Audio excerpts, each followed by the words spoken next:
Querido Deus Pai, somos gratos a Ti porque nesta noite aqui estamos na Tua casa. Depois de um dia de luta, de batalha, alguns de aflições, de agonia, mas Senhor, todos vencedores, porque Tu quem nos dá a vitória. Pai, muito obrigado. E precisamos aprender a crer na Tua promessa. Aquilo que Tu tem falado, tem determinado, tem, Senhor, ordenado, vai se cumprir, Pai. Porque Tu zela pela Tua palavra. Deus eterno, aqui estamos nós para receber Tua palavra nesta noite.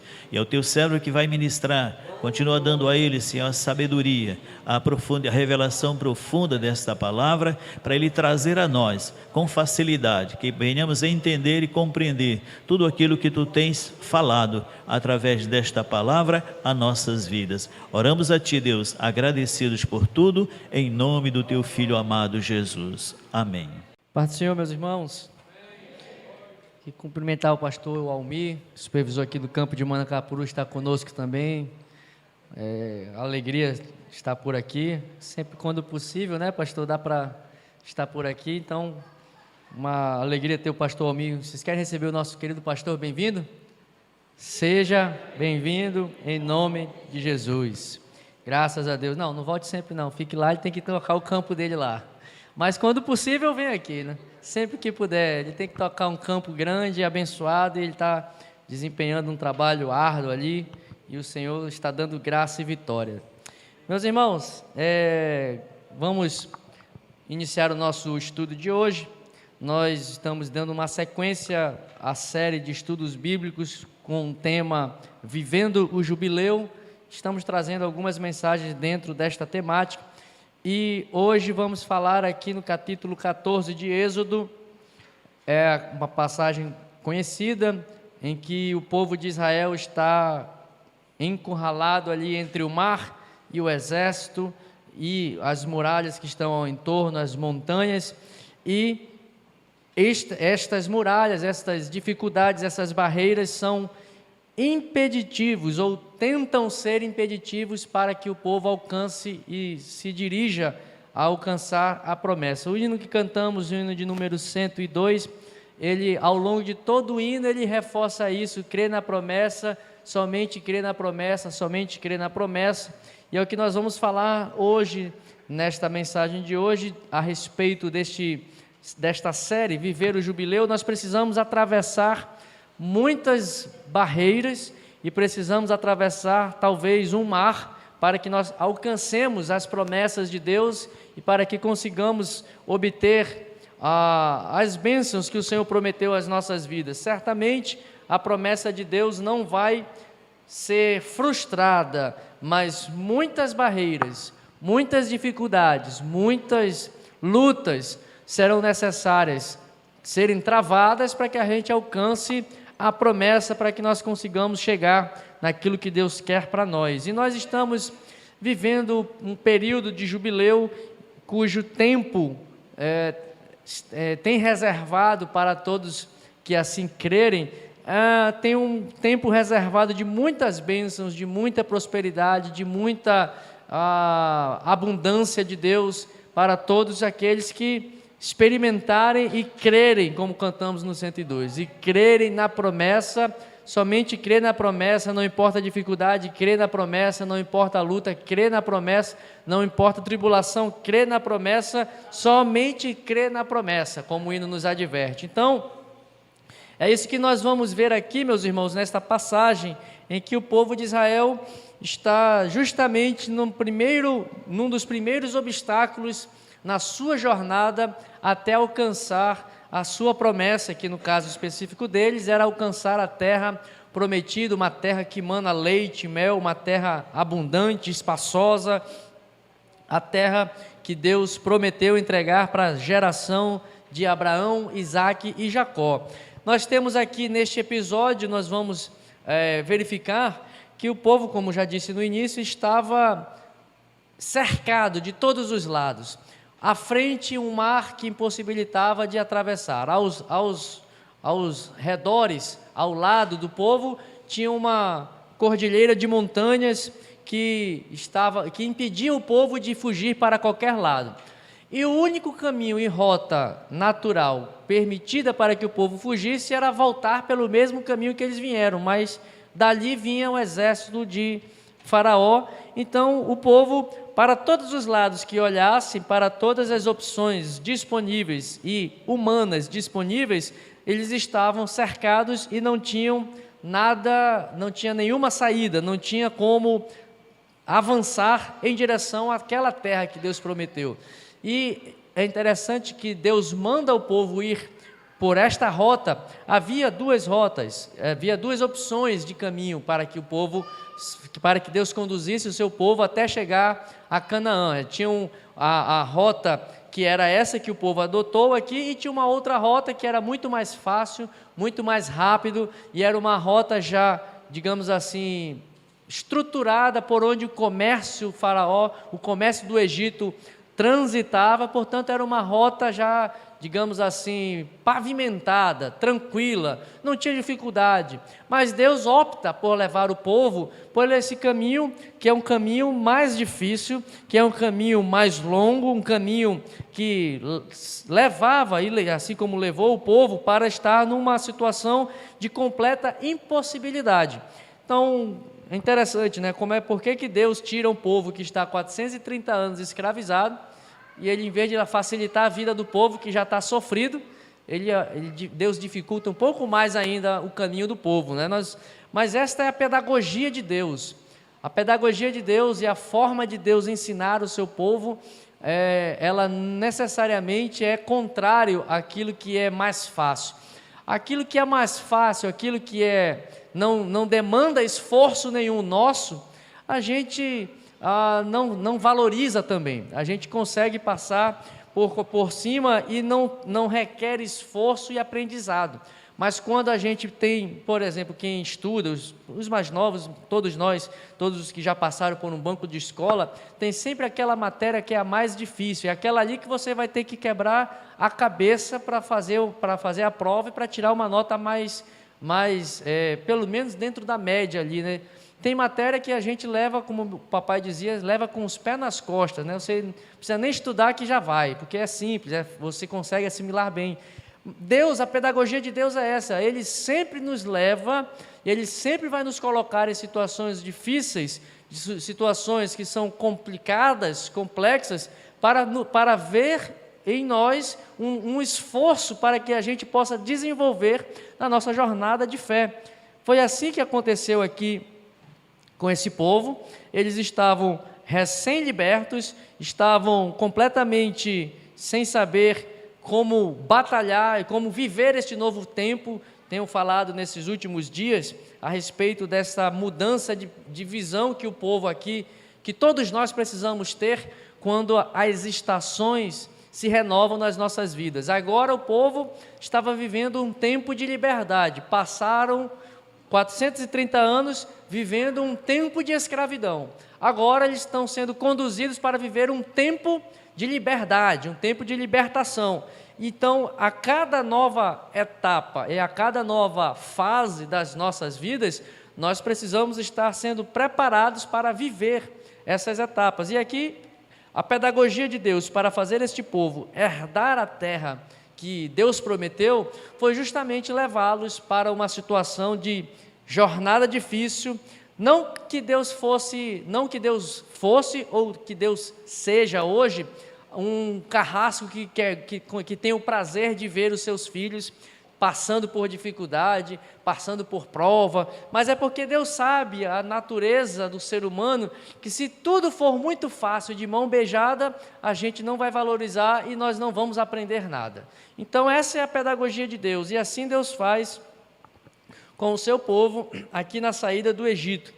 E nós vamos ver aqui nesse texto, meus irmãos, que na jornada em direção à promessa, nós vamos ter pelo menos 4 tipos de pessoas que vão reagir nos percalços dessa jornada. Nós vamos ver aqui nesse texto que até chegar ao lugar que Deus prometeu, nós vamos ter pelo menos, aqui esse texto nos ensina, não que isso seja algo algo fechado, ou sejam apenas esses tipos de reações, mas o texto aqui nós conseguimos extrair e aprender que neste cenário que o povo aqui passou e que talvez muitas pessoas em um cenário de dificuldade também podem reagir da mesma maneira que esse povo aqui reagiu, nós vamos ver 4 tipos de reações que nós podemos ter quando nós estamos numa situação de dificuldade e de aparente impossibilidade.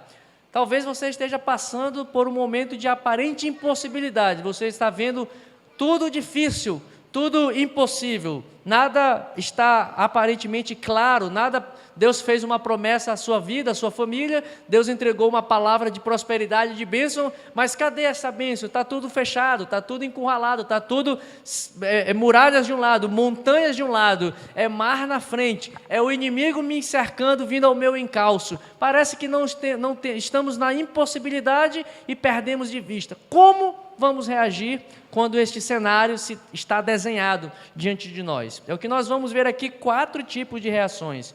Os judeus aqui, então, saindo do deserto, saindo do Egito, melhor dizendo, indo no caminho do deserto, eles se deparam com este cenário de completa impossibilidade, de completa dificuldade. E agora? Será que Deus vai nos livrar? Será que Deus vai nos dar a vitória? Será que nós vamos realmente chegar? Porque a promessa de Deus diz que Ele nos levará, para os judeus aqui, a promessa era que Deus levaria o seu povo a uma terra que era boa, era uma terra espaçosa, era uma terra que mana leite e mel. Essa é a promessa. E a promessa de Deus para nós é que nós tenhamos vida e vida abundante. Promessa de Jesus para o seu povo. A promessa de Jesus é que nós tenhamos paz, não como o mundo dá, mas a paz que eu vos dou não é como a do mundo, a paz que eu vos dou é plena. Mas onde está essa paz na nossa jornada? Você pode estar pensando. Onde está esta vida, a abundância? Será que você não está em um cenário como o povo? A promessa é de ter uma vida boa e espaçosa. Não significa que ter uma vida boa e chegar a um local bom e espaçoso não é sinal de que vai ser fácil chegar neste lugar. Aquilo que falávamos na ceia a respeito do misticismo, né? As pessoas querem buscar as coisas encobertas, as pessoas querem o oculto, mas o simples, a coisa revelada, ela é muito mais útil para as nossas vidas do que querer buscar as coisas ocultas, os mistérios que estão aparentemente ocultos. A mesma coisa se diz para chegarmos a um lugar bom e espaçoso. E eu dizia lá que a vida cristã, a fé com Jesus, ela é simples. O Evangelho é simples, o Evangelho não precisa ser complicado, não precisa ser complexo, mas o fato de o Evangelho ser simples não significa que a caminhada da fé seja fácil. A mesma coisa, a promessa está dada, a promessa vai se cumprir, mas até chegar à promessa, sabendo que ela vai se cumprir, até chegar lá num espaço bom, espaçoso, agradável, não significa que será fácil. A certeza que devemos ter é que vai se cumprir. Fácil talvez não seja, difícil certamente será, porque nós, como canta o Sérgio Lopes, porque a nossa luta é contra a nossa própria alma, a natureza humana que há em nós, e a nossa natureza quer sombra e água fresca. Quem de nós não gostaríamos de estar agora sentado numa rede, pegando uma brisa do mar, tomando uma água de coco, coçando a frieira do pé, com a conta cheia no banco? Isso é um lugar bom e espaçoso. Mas para construir isso daí, para conseguir ter as condições para se chegar aí, não é fácil. É simples. Trabalha. Vai ter com a formiga ou preguiçoso. É simples a mensagem. Veja como é simples. Se trabalhar, se multiplicar os teus recursos, se você se capacitar, se você se aprimorar, se você se dedicar a Deus em primeiro lugar, as demais coisas vão ser acrescentadas, aí você vai ter uma rede pendurada num coqueiro, bebendo uma água de coco, só vendo a brisa do mar soprando, e aí você vai chegar. Mas até chegar lá, tem que vender muito óculos, né? Tem que ter muito comercial, tem que usar muito Miguel para fazer merchan na internet para divulgar os produtos da empresa. Então, Para chegar no lugar bom e espaçoso, todos queremos. Agora, meus irmãos, o que nós aprendemos aqui é que o processo de Deus para nos levar a esse lugar bom e espaçoso, que mana leite e mel, ele é árduo. É simples, mas é árduo. É simples, não precisa enfeitar o maracá, mas é árduo, é difícil. Difícil é diferente de complicado. Complicado é quando você inventa muitas teorias para chegar lá. O evangelho é bem simples. Olha, chega, coloca a tua fé no Senhor, busca o reino de Deus em primeiro lugar, procura agradar a vontade, fazer a vontade do Senhor, trabalhe, vai ter com a formiga, faça o que você tem que fazer, tudo que te vier à mão, faça, tudo que chegar até você para fazer, faça, e aí Deus vai te prosperando, te abençoando. A mensagem é simples. Agora, querer ficar, Senhor, abre uma porta de emprego, não quer sair nem para distribuir um currículo, aí está difícil, né?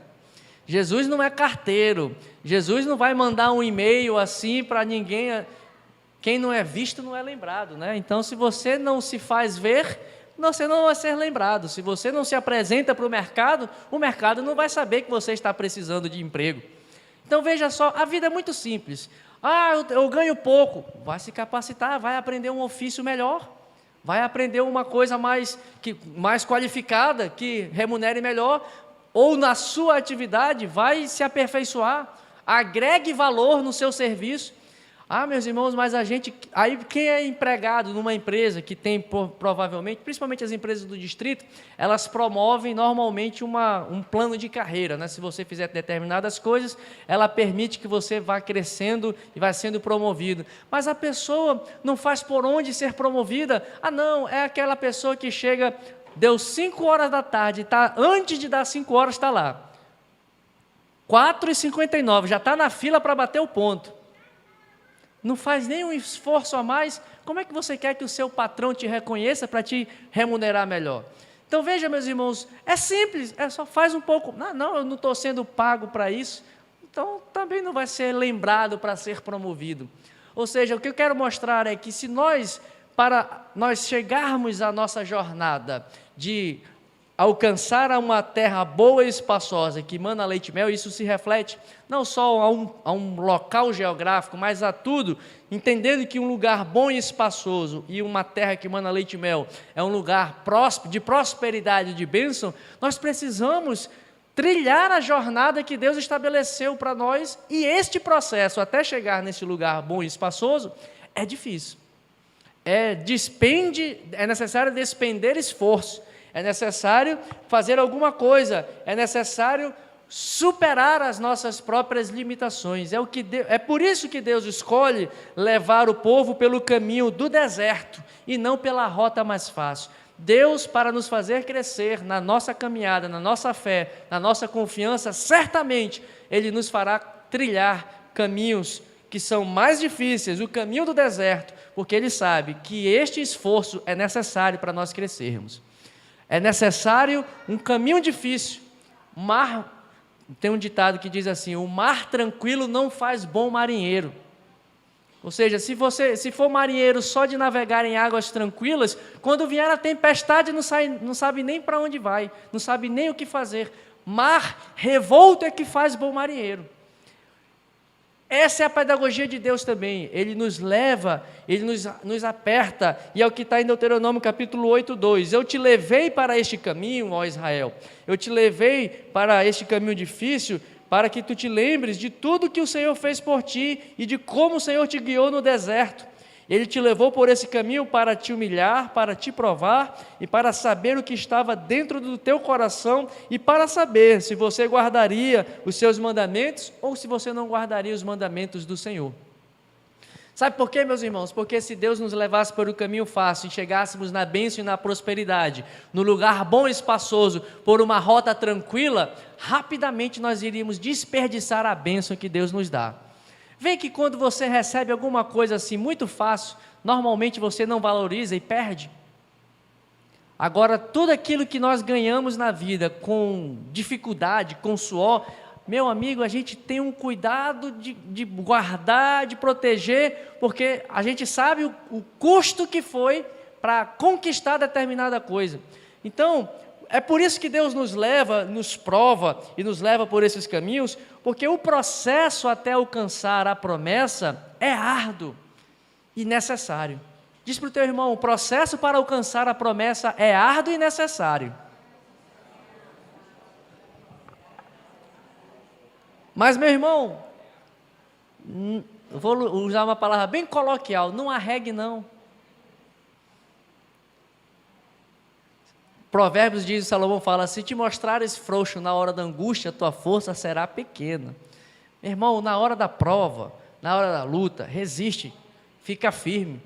Ah, mas está tudo impossível, tem mar na frente, tem montanha do lado, tem inimigo atrás, e agora, José, quem nos poderá salvar? Quem poderá nos defender? Agora nós vamos entrar. Você pode reagir de 4 maneiras. É o que nós vamos falar agora aqui. Quem é você na hora da impossibilidade? Na sua impossibilidade, quem sabe você esteja vivendo hoje um cenário como esse. Você está indo por um caminho do deserto, está completamente cercado, completamente limitado, não tem recurso algum em você mesmo que seja suficientemente forte para te livrar, para te tirar desse cenário. E agora, quem você será? Como você vai reagir? Nós vamos ver aqui, meus irmãos, que diante desse cenário de adversidade,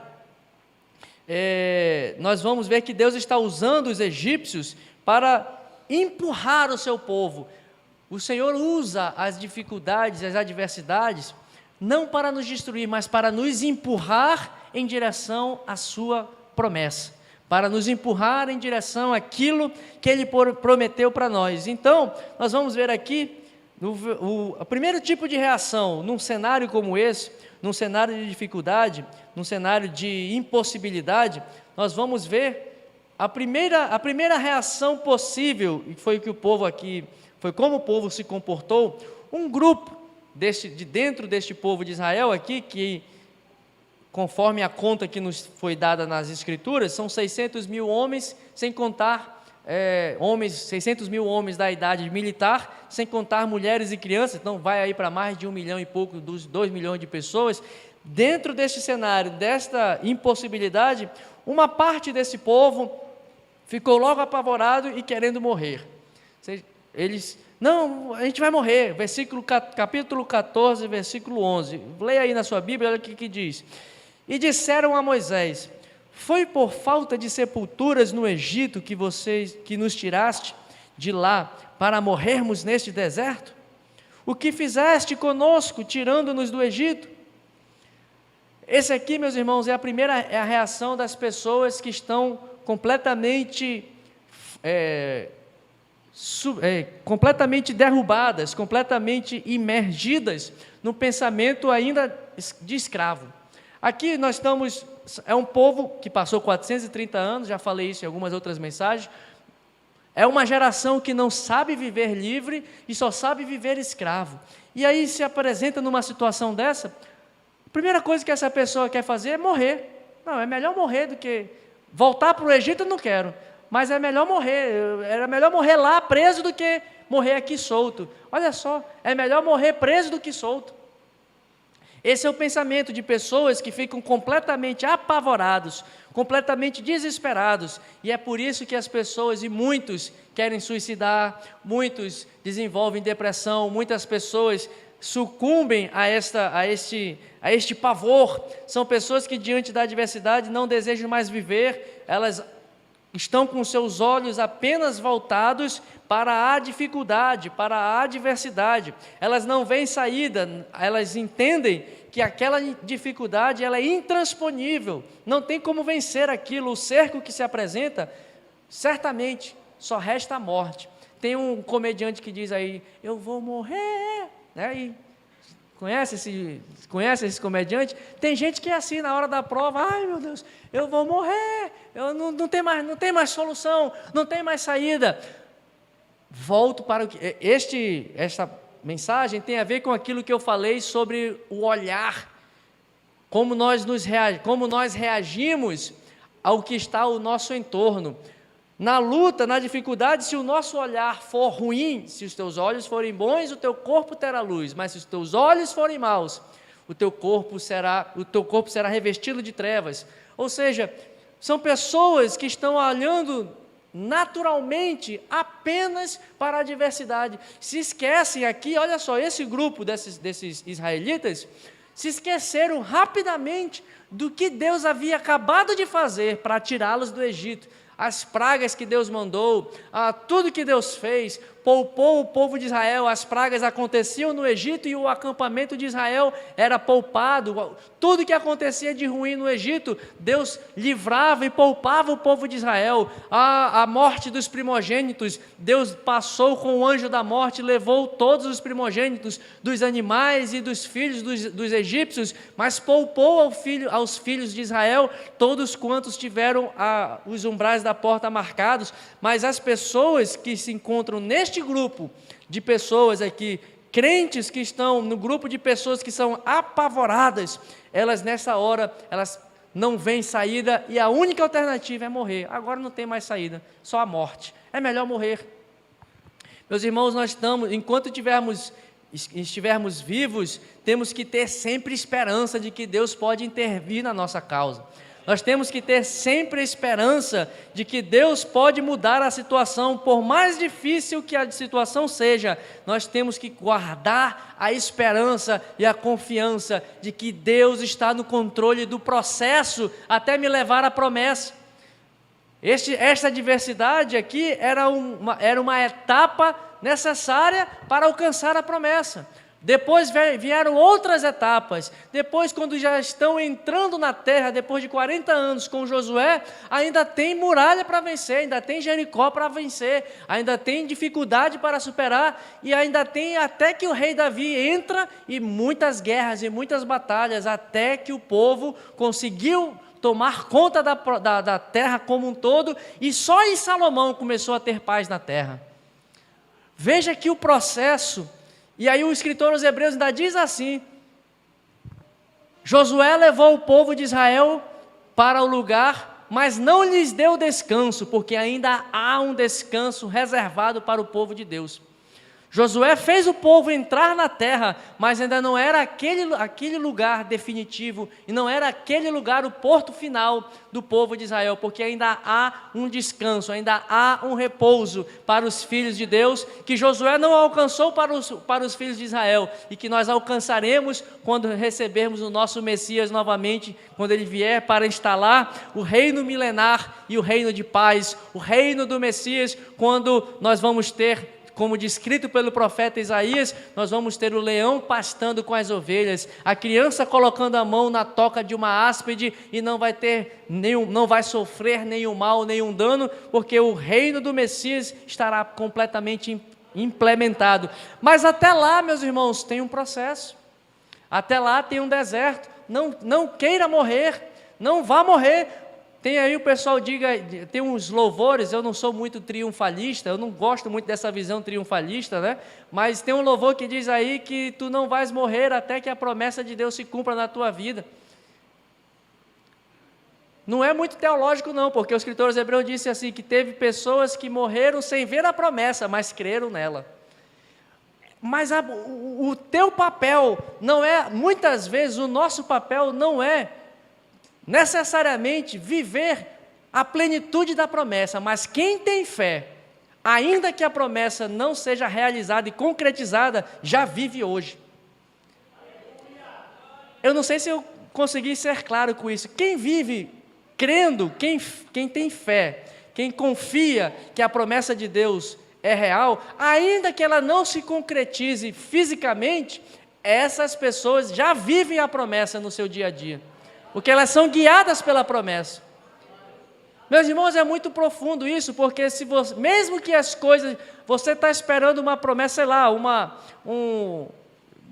não dá nem para exemplificar aqui, uma porta de emprego, alguma coisa assim, você está vivendo, se guiando. No nosso caso aqui, na nossa igreja, ministerialmente falando, nós estamos vivendo e procurando trabalhar na direção de expandirmos as fronteiras da IADEBAN até onde não chegou. Meus irmãos, quem vive pela promessa Pela fé, ainda não expandimos a todos os lugares que queremos chegar, mas quem vive pela fé desta promessa, hoje já vive vendo que já essas coisas vão acontecer, que isso vai se concretizar, que isso vai se cumprir. Então, quem vive pela fé, mesmo que as dificuldades venham, mesmo que as barreiras existam, eu creio que a promessa eu ainda não estou vendo com meus olhos naturais, mas com meus olhos da fé, eu já contemplo e já vivo hoje, mesmo que não se aconteça, mesmo que ainda não tenha efetivamente no mundo real, mas a fé não vive pelo mundo real.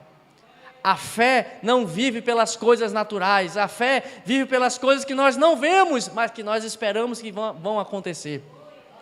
Então, meus irmãos, por que ficamos apavorados? Não podemos ficar apavorados, porque aquele que nos chamou é fiel para cumprir, aquele que nos chamou é fiel para fazer com que todas as coisas que Ele nos prometeu sejam concretizadas, ainda que você não veja, mas viva pela fé. Meu irmão, quem vive pela fé tem esperança de dias melhores, ainda que não se esteja vivendo esses dias melhores.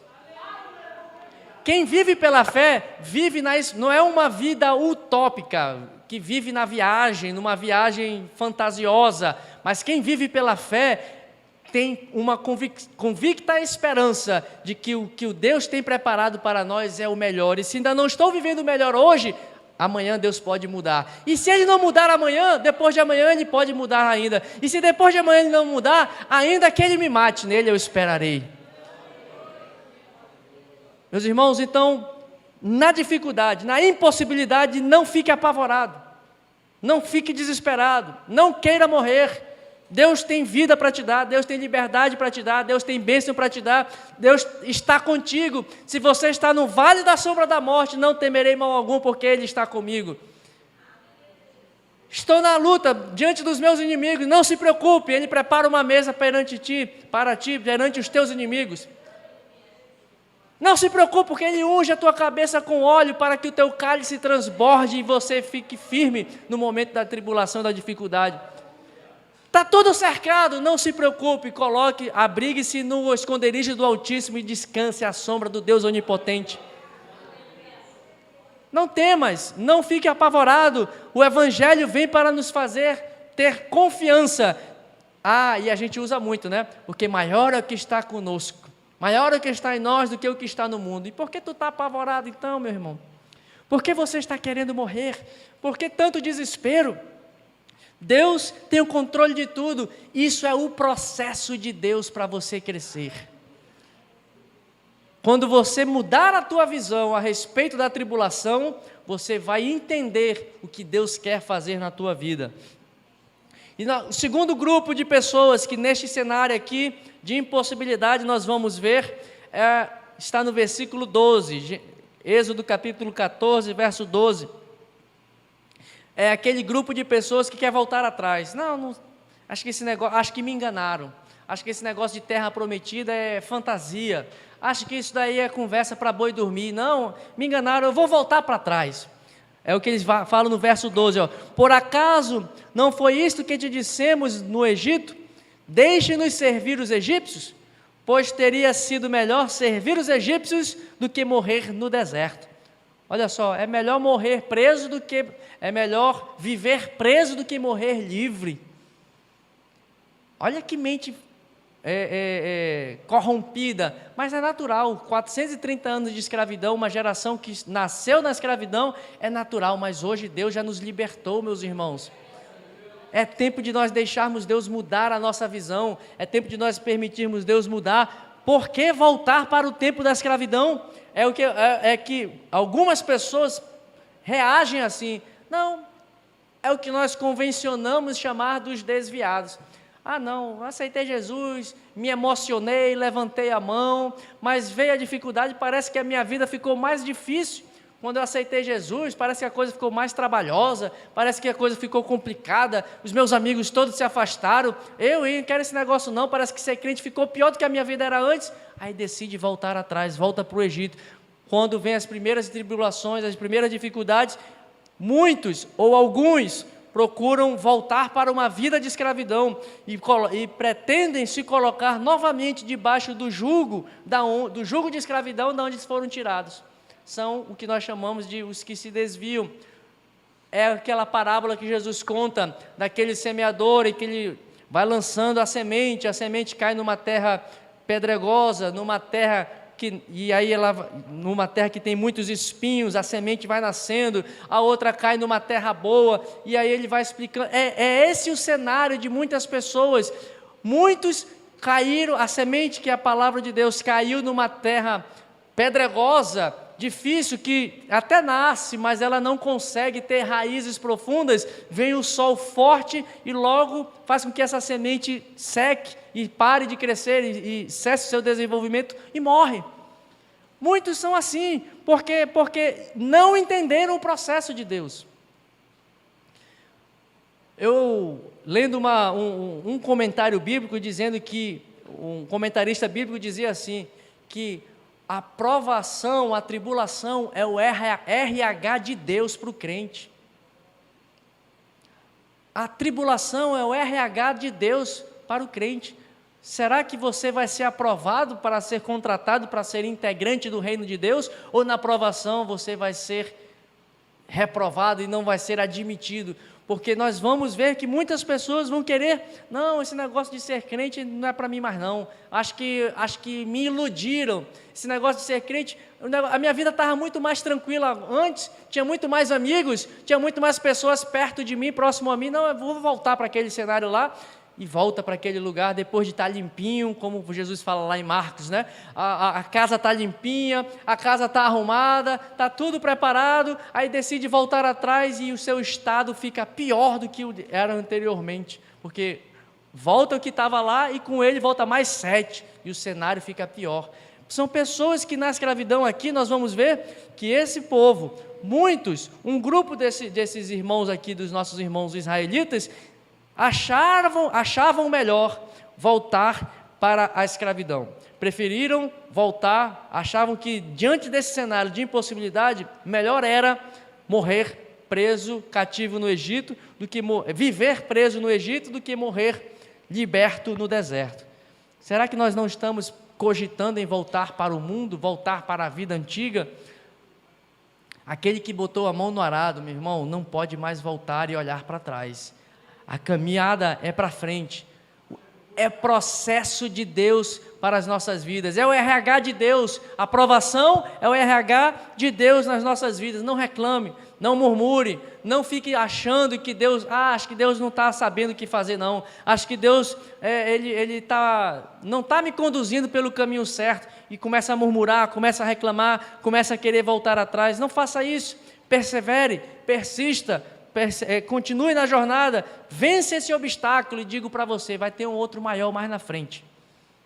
Você vai vencer esse, mas amanhã tem outra luta, amanhã tem outra dificuldade. É o que a palavra nos diz, nós temos que ir de vitória em vitória, de glória em glória, até alcançarmos a estatura de varões perfeitos. Tem que ter batalha, meu irmão, tem que ter luta, tem que ter perseverança, tem que ter tribulação, para que nós possamos vencer e sermos aperfeiçoados por Deus. Mas aqui tem um terceiro grupo de irmãos aqui, de pessoas, que neste cenário aqui, nós vamos ver o que está descrito no capítulo 14, versículo 14. O Senhor guerreará por vós, por isso acalmai-vos. Mas no capítulo 13, verso 18 de Êxodo, nós vamos ver que o povo que saiu do Egito tinha um grupo de pessoas que saiu armado, são aqueles valentes, são aquelas pessoas que confiam nas suas próprias forças, são aqueles que são voluntariosos. Não, se preocupa não, agora a gente vai matar todo esse exército de Faraó, vamos para cima deles, Moisés, vamos guerrear, vamos lutar, a gente tem umas armas aqui, como está em Êxodo 13, versículo 18, tinha um grupo que estava armado, sei lá de onde eles tiraram essas armas, devem ter saqueado dos egípcios, mas era um grupo de pessoas que achavam que eles poderiam sair daquele lugar de dificuldade mediante a sua própria força e lutando por meio das suas próprias forças humanas. São aqueles que até sabem que o inimigo é poderoso, mas ainda assim eles estão dispostos a derramar o seu próprio sangue ou lutar contra esse adversário como se isso fosse valioso, ou seja, eu me garanto. Não tem pessoa que é assim, não, pastor, pode deixar comigo aqui que eu me garanto, eu vou para cima, a bronca é comigo, a bronca está comigo, bora lá. E aí pega um grupo de pessoas, tem sempre um tipo de Pedro, né? Não, Jesus, ninguém vai te levar aqui não vou deixar não. Aí vem o soldado lá do sacerdote, eu tenho uma arma, não se preocupe não, Jesus, que a bronca é comigo, ninguém vai te levar preso não, aqui eu sou cabra da peste, né? Que nem o nordestino fala. Aí vem o soldado e... Pedro, quem te mandou fazer isso, rapaz? Quem és tu, tatu, para querer impedir as coisas de Deus? Se eu desse uma ordem aqui, viria uma miríade de anjos e acabava com isso aqui. A gente às vezes quer lutar no lugar de Deus. Às vezes nós estamos na batalha, na peleja, numa dificuldade, e a gente quer lutar com as nossas próprias forças, com as nossas próprias habilidades. A gente quer... Não, Deus, pode deixar comigo. Senhor, pode deixar comigo que agora eu vou levar adiante esse povo. Pode deixar comigo que agora eu vou batalhar por ti, Senhor. Não, a batalha não é tua, a batalha é do Senhor, como Deus falou para Josafá. Tu não vais pelejar não, Josafá, a batalha é minha. Ou seja, nós às vezes queremos tomar o lugar de Deus como se Deus precisasse que nós defendêssemos a sua causa. É Ele quem peleja por Ele mesmo. Deus não precisa de nós para defendê-lo. Deus não precisa de nós para defender o seu reino. Ele é o dono de todas as coisas. Por que que nós muitas vezes queremos sair das dificuldades confiando nas nossas próprias mãos? O profeta Zacarias já nos ensinou isso, que não é nem por força nem por violência, mas é pelo Espírito do Senhor que nós vamos vencer. Porque as armas de nossa milícia, Paulo escreve aos Coríntios, não são carnais, mas são poderosas em Deus para destruir todas as fortalezas. Mas a gente quer, não, eu estou nessa situação, não se preocupa não que eu vou enfrentar Faraó, eu então vou ser um escalador aqui, vou subir esse montanha e vou me embora, ou pode ficar tranquilo que eu vou nadar e a gente leva esse povo por meio do mar. São pessoas que querem vencer as suas tribulações e dificuldades com as suas próprias forças. Quem é você na sua dificuldade? Falamos de 3 aqui. Você está querendo morrer? Você está querendo voltar atrás? Ou você é um valentão, uma valentona, que está querendo enfrentar as lutas com as suas próprias forças? Ah, mas talvez você seja um crente espiritual, né? Não sou. É o que nós vamos ver, Êxodo 14, verso 15. Nós vamos ver aqui que Deus fala, Moisés, inclusive, estava talvez neste grupo. O Senhor então disse a Moisés, por que clamas a mim, Moisés? É o grupo de pessoas que quando está na dificuldade, eles apenas oram, mas nada fazem. Meus irmãos, a gente precisa orar e sem cessar, como a palavra nos diz. Orar sempre, mas nós precisamos agir também. Tem pessoas que no meio da dificuldade paralisam e ficam apenas orando e deixam de fazer aquilo que é competência nossa.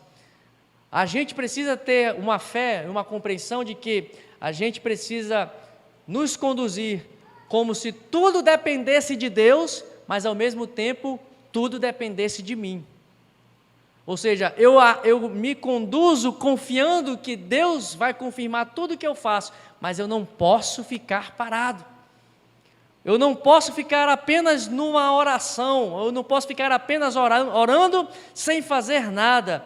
E essas pessoas são aquelas que dizem, não, mas Deus é onipotente, Deus é onipresente, Deus faz todas as coisas, mas se se não, como a palavra diz, Ele não tem mãos que não sejam as nossas, Ele não tem pés que não sejam os nossos. Se nós não fizermos nada, como é que Deus vai ser apresentado para o mundo? Só orar em algumas situações não é suficiente, é preciso orar, mas é preciso fazermos algumas coisas. Estamos vivendo um momento importante, aqui na nossa realidade do nosso país, e tem muitas pessoas que estão só orando. Mas não adianta só orar, não. Tem que fazer alguma coisa. Tem que abrir a mente dos incautos. Eu já virei 2. Tem que eu quero mostrar para os irmãos. Não, vamos orar. Orar sem cessar. Mas você tem que agir, meu irmão. O mundo é transformado pela nossa atitude. O mundo vê a luz de Cristo quando nós agimos pela luz de Cristo e levamos a luz de Cristo. Agora, como é que você quer pegar a luz, uma lamparina, e esconder embaixo da mesa? Ou esconder, você tem que botar onde a lamparina, como Jesus ensinou? Tem que botar no mais alto do velador, tem que aparecer. E isso significa que aparecer significa falar, significa testemunhar, significa agir. Não adianta só orar muitas vezes, você tem que orar e agir. Orar sem cessar, mas agir em direção àquilo que Deus fez, àquilo que Deus prometeu, àquilo que Deus quer fazer. Então não fique só numa oração, não. Comece a agir na tua vida. Senhor, eu estou num cenário difícil. Ore a Deus, mas vá fazer alguma coisa. Procure se mover. Procure sair desse lugar de paralisia. Procure fazer algo na direção de Deus. A oração nos guiará, mas a nossa conduta vai fazer mudar o cenário e a realidade ao nosso entorno. Só orar, meus irmãos, em muitos momentos não é suficiente. Precisamos agir. E eu digo aos irmãos, nós temos muita oração na nossa igreja. Talvez nos falte agir um pouco mais, fazer um pouco mais, esforçar-nos um pouco mais, dedicarmos um pouco mais a colocar as promessas de Deus, a trazer aquilo que Deus nos prometeu, para que possamos fazer e viver no nosso dia a dia. É preciso orar, mas é preciso agir, é preciso buscar a Deus, mas é preciso caminhar, é preciso andar. Quando Deus disse, Abraão, ele deu uma promessa para Abraão, mas Abraão precisou andar e palmilhar. Não, o Senhor vai me dar aquele terreno por promessa. Não, onde tu puseres a planta dos teus pés, Abraão, ali te será dado. É ação. Se ele ficasse, não, Deus já me deu uma promessa, não, ele vai me dar uma terra, vou ficar aqui parado e tudo vai acontecer. Não, Abraão, vai caminhar, vai palmilhar essa terra, por onde tu passar, ali será abençoado e será teu, onde a planta dos teus pés for colocado, será teu. Agir, atitude. Sai desse marasmo, meu irmão. Sai de ficar apenas nos 4 cantos, fechado, enclausurado como um caracol e não faz nada. É preciso agir. Aquele homem que estava perto, tudo bem que ele era deficiente, aquele homem que estava perto daquele poço de Betesda ali, e Jesus chegou, toda vez que eu tento entrar para lá, ninguém me coloca lá dentro. Quer dizer que tem que ter alguém para te levar para dentro? Ele era deficiente, tinha uma dificuldade, tudo bem, então sempre chega alguém primeiro, ele tentava ir, mas quantos de nós não estamos parados esperando que alguém me coloque em um poço para eu ser abençoado? Comece a se mexer, precisamos nos mexer, meus irmãos, precisamos sair da inércia, precisamos parar de apenas ficar esperando, só Deus vai fazer o milagre, alguma coisa Deus vai fazer, não, Ele vai fazer o milagre quando nós começarmos a andar e botar as plantas dos nossos pés para alcançarmos a trilha da nossa bênção. Aí Ele vai confirmando a palavra que Ele tem para nós.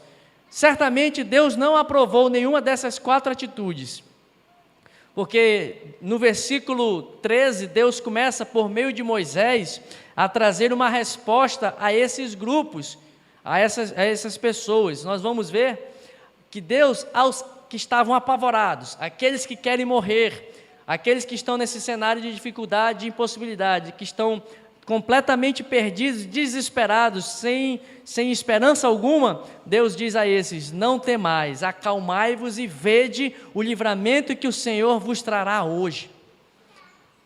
Aquele que está querendo morrer, só a esperança para fazer com que ele saia deste cenário. É o que Deus fala para o povo, olha, você que está apavorado, não temam, acalmai-vos, fique calmo, não se desespere, o livramento que Deus tem para nós vai vir, e aqui para eles ainda mais forte ainda, e será hoje o livramento. Quem sabe não seja hoje que Deus tem um momento para te transformar, para te tirar desse desespero. Se não for hoje, amanhã você acorda e viva como se assim fosse. Não, hoje Deus vai fazer as coisas mudarem. E assim, meus irmãos, aquilo que você pensa é aquilo que vai ficar na tua cabeça, vai prejudicar a tua fé. Aquilo que você pensa constantemente é aquilo que vai acontecer na tua vida. Temos isso na palavra, não estou inventando não, Jó falou, aquilo que eu mais temia me aconteceu. Qual era o temor de Jó? Não, eu estou fazendo um sacrifício aqui, nem sei se os meus filhos pecaram, mas se eles pecaram, eu já vou fazer um sacrifício. Ele tinha medo de perder os filhos, só ficava pensando nas coisas ruins. Ei, tem muita gente que é muito pessimista. Não sei se é porque eu sou uma pessoa muito otimista, eu procuro sempre olhar e tirar as coisas boas, mesmo das coisas ruins. Eu não gosto de chegar perto de gente que fica assim, não, está tudo ruim, não sei o quê. Meu irmão, isso me dá um negócio assim, e dá vontade de pegar a cara dele e encher de bênção, como diz o pastor Hélio. Meu irmão, acorda, para de ser pessimista, Jesus já nos deu a vitória, nós temos tudo ao nosso favor, nós temos a palavra, nós temos Jesus ressuscitado, nós temos o Espírito Santo que nos dá força, nós temos tudo, nós temos uma promessa de que tudo o que Ele fez, nós faríamos coisas maiores, e a gente fica nessa vida, não, está tudo errado, não, está tudo ruim. Não, é o que Deus fala aqui para o povo: não temam, acalmai-vos e vede que Deus vai dar o livramento hoje para vocês. Então não fique desesperado não. Aqueles que estão cogitando voltar atrás, aqueles que estão cogitando voltar para a escravidão, para o Egito, Deus diz: olha, não se preocupe não, vocês nunca mais verão esses egípcios que estão diante de vocês hoje. Nunca mais vai ter escravidão na vida de vocês. Ou seja, você que está cogitando voltar atrás, ter uma vida antiga, voltar para uma vida de perdição, Deus está dizendo que tem uma experiência nova para nós, que nunca mais você vai sentir falta, e nunca mais vai sentir o gosto e o desejo de voltar para o Egito. O que Deus está dizendo aqui: hoje eu vou entrar na tua causa, para te dar uma experiência comigo, para te nunca mais cogitar servir Faraó novamente. Porque essas pessoas que querem voltar atrás é porque na verdade nunca se encontraram com Deus, nunca experimentaram o amor e a graça e a misericórdia de Deus. O que Deus está dizendo aqui para esse povo, para esse grupo de pessoas: o que vocês vão ver hoje vai selar de uma vez por todas, e nunca mais vocês vão querer voltar para o Egito, porque vocês vão ver que eu sou Deus e o resto é Baal, como diz a nossa irmã. Então, é uma experiência, meus irmãos. Deus, se você porventura está pensando em voltar atrás, em desistir da jornada, está pensando em parar, Deus tem uma experiência de revelação para se dar para a tua vida. Ele quer se revelar de uma forma íntima, não é aquela revelação do oculto. Ele quer se apresentar e mostrar para você: ei, eu estou aqui contigo, eu estou contigo nesta batalha, não volte não, é melhor estar comigo, eu tenho vida plena para te dar, eu tenho água viva para te dar, eu tenho bênçãos para te dar, eu tenho tudo para te dar, porque você está querendo ir para lá. O meu jugo é suave, o de Faraó é pesado. Então é isso que a palavra aqui, para este grupo de pessoas e para nós nesta noite se pensou em voltar atrás, não volte, porque Deus tem uma experiência para o seu povo, para que nós possamos de uma vez por todas esquecer esta jornada de voltar para trás. E aí poderemos dizer, como Paulo escreveu aos Filipenses: agora, depois dessa experiência, eu me esqueço das coisas que para trás ficaram. Agora eu considero tudo aquilo lá como algo sem valor, como um esterco, como um lixo, para alcançar o que Deus tem para mim, para alcançar o que Deus tem proposto para mim adiante de mim. Veja que quando nós nos encontramos com o Senhor, verdadeiramente é esta experiência que nós temos, de nunca mais pensar e cogitar. É só daqui para frente. É daqui até alcançar o alvo. É daqui para frente. Não tem, meu irmão, não tem condição de voltar atrás. Eu acho que eu não dou mais nem para ser desviado. Eu já estou numa jornada, numa caminhada que eu não sei mais nem ser incrédulo. Talvez você também esteja assim, mas talvez tenha algumas pessoas que ainda estão assim, eu ainda estou vivendo mais ou menos parecido com o mundo, ainda não tem firmeza. Esta mensagem é para você levar e você olhar para quem está ao teu redor e ajudar o teu irmão. Meu irmão, não volte atrás não, tem coisa boa em Jesus, tem muita coisa boa à frente. Isso que você está experimentando, você não tem o que medir, o que você vai receber se você perseverar as bênçãos que Deus tem para te dar mais adiante. Ao grupo que decidiu lutar com as suas próprias forças, aqueles valentões, aqueles que são autossuficientes, Deus fala por meio de Moisés aqui: olha, o Senhor é quem vai guerrear por vocês, por isso se acalme, baixa a tua bola. Não é você que vai fazer as coisas acontecer não, a batalha é minha, a guerra é minha, o Senhor é quem guerreará por vós, vocês não vão precisar fazer nada. Vocês não vão precisar, você só tem que ouvir e esperar o que Deus vai fazer. Mas, meus irmãos, e aos que estão apenas orando, sem fazer nada, a ordem de Deus é para marchar. A ordem é para marchar, não é aquele até a ordem é para marchar, a ordem é, como é que é? Aí vai, né? Esqueci o resto da letra. E não para recuar, a ordem é para marchar. Olha que Deus diz: ah, você só quer ficar orando? Ei, tem tempo para tudo, mas tem horas que só orar não resolve. Tem que marchar. Olha, eu acho que até Moisés estava nesse grupo. Moisés que era Moisés. Deus volta para Moisés: ei, Moisés, por que tu estás clamando? Por que tu estás orando? Não, Senhor, porque tu és todo poderoso, tu podes fazer todas as coisas. Não, Senhor, porque isso? Lembra que eu volto a falar aplicar o que eu falei na ceia. A gente está querendo orar para buscar uma revelação. O que tu tem na mão aí, Moisés? Olha só o mistério que está revelado. Não tem que buscar nada não, já está revelado. O que tu tem na mão, Moisés? Eu tenho um cajado aqui. Esse cajado significa o quê? Autoridade, unção, poder. Por que tu está então orando para mim, se já está revelado que tu tens autoridade? O que tu fizeste com esse cajado, Moisés? Eu joguei no chão, virou cobra, e aí comeu a cobra lá dos egípcios lá. O que mais tu fizeste com esse cajado? Eu toquei nas águas do Nilo, se transformaram em sangue, e depois voltou de novo. O que mais, Moisés, que tu fizeste com esse cajado? Eu levantei, caiu granizo do céu. Eu fiz isso e veio o rã. E o que mais tu quer, Moisés? Orando para mim, se tu está com um cajado na mão. O que tu quer mais, irmão? Se tudo que Deus tem para nos dar a vitória já está revelado, se o cajado está aqui, o cajado está na tua mão,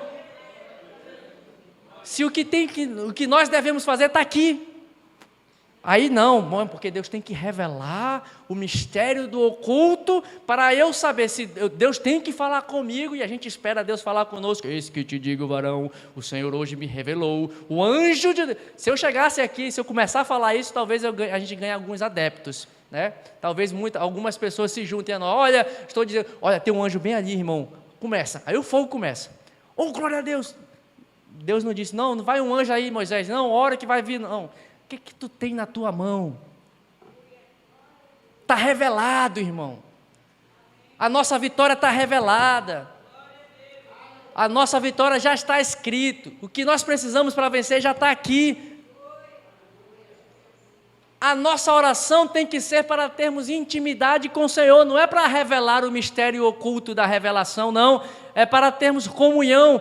É para termos o usufruto da presença de Deus na nossa vida.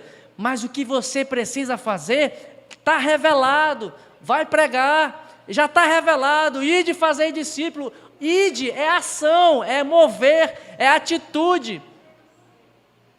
Ou seja, está revelado. E por que a gente fica esperando? Não, tem que ter um método. Vamos buscar um método de evangelismo. Vamos buscar uma estratégia, inventa qualquer coisa.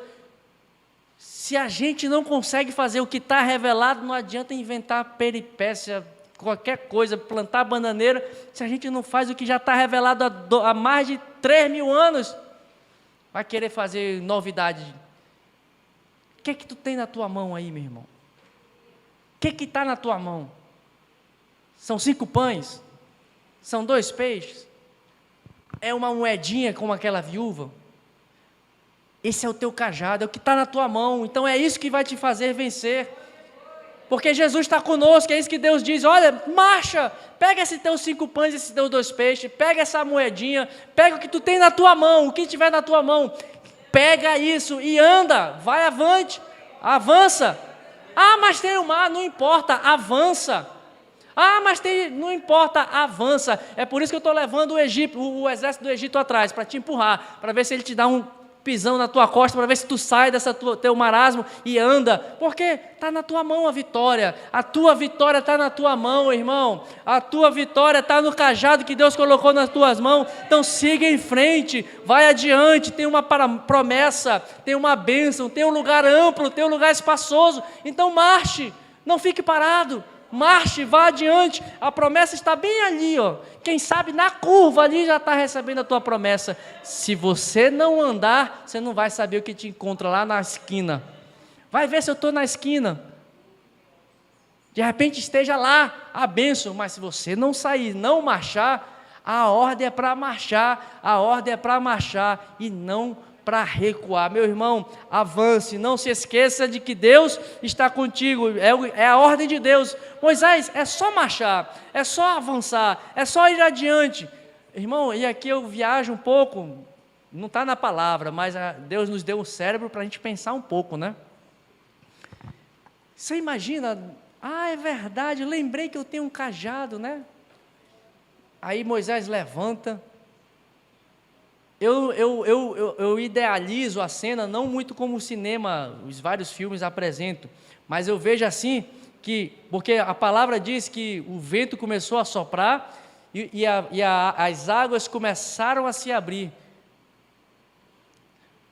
Eu queria ser o primeiro cara. Quem foi o primeiro israelita que botou o pé pela primeira vez debaixo d'água? Eu imagino uma cena assim, ele colocando o pé e o mar abrindo, colocando o outro pé e Deus abrindo, aí aquele povo. Deve ter tido alguém que deve ter tido confiança e fé, e rapaz, esse Moisés está falando para marchar, eu vou me jogar nesse mar aqui, vamos ver o que vai acontecer. Eu imagino que ele pulou dentro da água e de repente o mar começou a abrir. Imagina tu pisando e Deus abrindo, pisando e Deus abrindo, pisando e Deus abrindo. Eu imagino que é assim, porque quando a gente vai andando, Deus vai fazendo as coisas. Quando eu vou dando o passo seguinte, Deus abre. Eu dou um segundo passo, Deus abre mais ainda. E assim eu vou até conseguir e ganhar confiança e crer que Deus está comigo em todos os momentos. Será que eu teria a fé de ouvir a voz de Deus, a voz de Moisés, que era a voz de Deus ali, marcha? Mas o mar está aqui, não interessa, marche. Deve ter alguém que deve ter se jogado no mar e começou ali, e Deus começou a soprar o vento, e aí quando o povo começou a andar, Deus atravessou o mar e abriu tudo, porque eu imagino assim, o povo vai andando, e o mar foi se abrindo conforme o povo foi pisando, meu irmão, é essa a imagem que eu tenho na cabeça, o mar foi se abrindo conforme o povo foi pisando.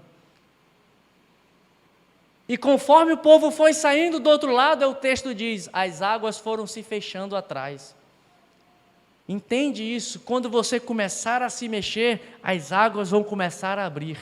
Quando você começar a superar essa adversidade, as águas vão fechar e o inimigo vai ficar para trás. O mar se abriu quando o povo começou a marchar. E o mar fechou quando o povo atravessou. É assim que Deus faz na nossa vida, quando nós damos um passo de fé, quando nós seguimos adiante, como nós obedecemos a voz de Deus e caminhamos em direção à promessa do Senhor. Que o Senhor nos abençoe, meus irmãos, nessa noite, e que nós possamos ser das pessoas que marcham, que nós possamos ser daqueles que marcham em direção à promessa, porque tem um mar aí à nossa frente.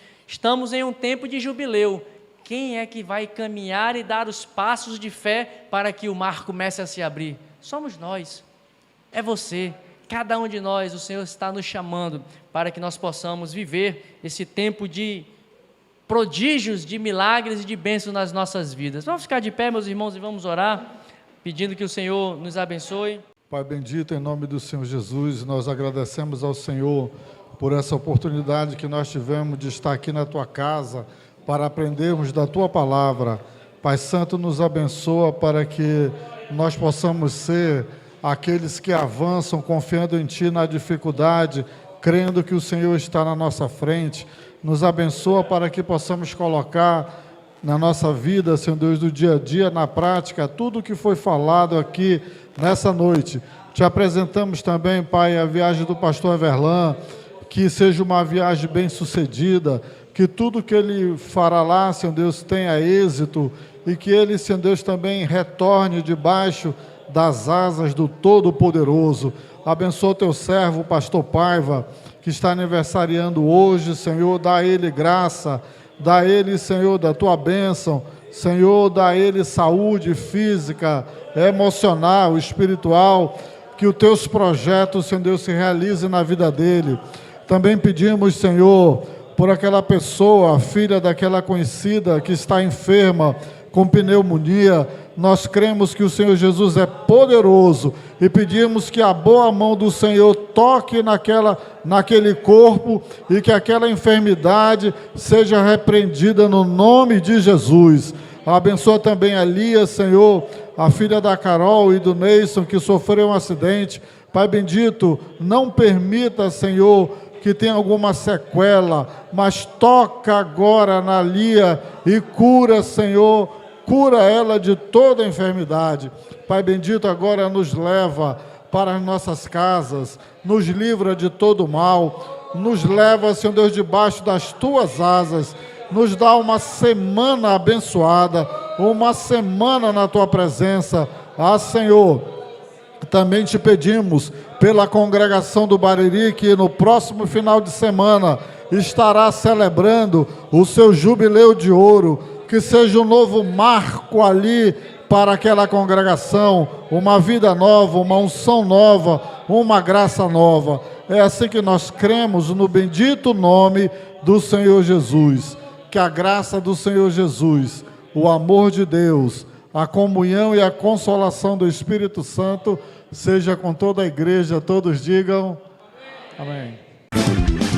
Este é o ano do jubileu, é o tempo da restauração, e nos foi dada o nosso Deus, quão grande é a nossa salvação. Este é o ano do jubileu, é o tempo da restauração, e nos foi dada o nosso Deus,